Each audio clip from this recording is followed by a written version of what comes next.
Hi. അപ്പോൾ നമ്മളിന്ന് പറയാൻ വന്നത് അവിഹിതം എന്നൊരു ടോപ്പിക്കിനെ പറ്റിയാണ്. അവിഹിതം എന്നാൽ എന്താണ്?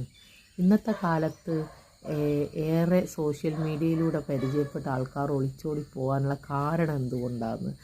ഒരുപാട് സോഷ്യൽ മീഡിയയിലൂടെ ഭാര്യ ആയിക്കോട്ടെ ഭർത്താക്കന്മാരായിക്കോട്ടെ അവർ പരസ്പരം സിംഗിളായിട്ടല്ല പോകുന്നത്. കല്യാണം കഴിഞ്ഞ ആൾക്കാരോട് പോകുന്നു, അവരുടെ കുടുംബം അനാഥരാകുന്നു. അങ്ങനെയുള്ളൊരു സിറ്റുവേഷൻ ഇപ്പോൾ ഒരുപാട് കാണാനുണ്ട്. അപ്പോൾ ഈ പറയുന്ന സോഷ്യൽ മീഡിയയിലൂടെയും പലതരത്തിൽ പരിചയപ്പെട്ട് ആൾക്കാർ മനസ്സ് മാറിപ്പോകുന്ന ഒരവസ്ഥയാണ് ഇന്നത്തെ ഈ ഒരു സമയം കാണാനുള്ളത്.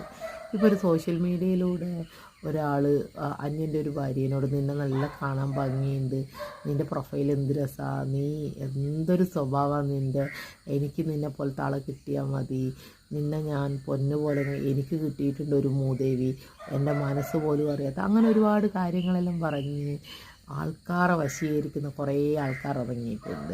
അത് കേട്ട് മയങ്ങിപ്പോകുന്ന കുറേ പെണ്ണുങ്ങളും ഉണ്ട്. അപ്പോൾ അങ്ങനെയാണ് ഈ അവിഹിതം തുടങ്ങുന്നത്. ആദ്യം ഇവരൊരു ഫ്രണ്ട് എന്ന രീതിയിൽ തുടങ്ങും.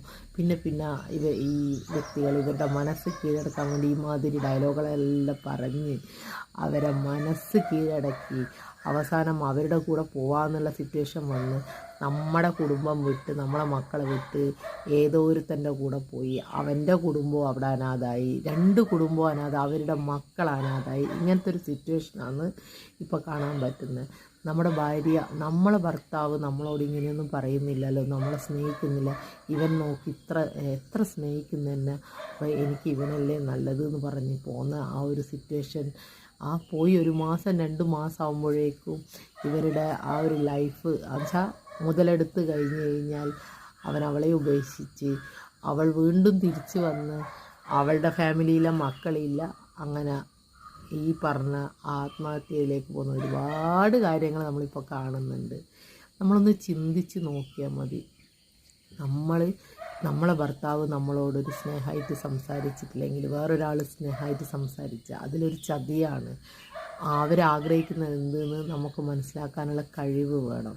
ഇന്നത്തെ കാലം എന്ന് വെച്ച് കഴിഞ്ഞാൽ അന്യൻ്റെ ഭാര്യയെ മോഹിക്കുന്ന ആൾക്കാരാണ് കൂടുതൽ. സ്വന്തം ഭാര്യ ആർക്കും പറ്റൂല, അന്യൻ്റെ ഭാര്യേനെ കീഴടക്കുക. അതിപ്പോൾ പെണ്ണായാലും അന്യൻ്റെ ഭർത്താവിൻ്റെ കൂടെ പോകുന്നത്. അങ്ങനെയുള്ളൊരു സിറ്റുവേഷനാണ് ഈ അവിഹിതം ഇതിലാണ് തുടങ്ങുന്നത്.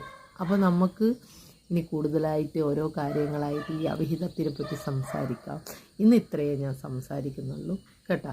അപ്പോൾ അന്യൻ്റെ ഭാര്യയെ ആഗ്രഹിക്കുന്നവരും അന്യൻ്റെ ഭർത്താവിനെ ആഗ്രഹിക്കുന്നവരും അറിയാൻ വേണ്ടിയിട്ട്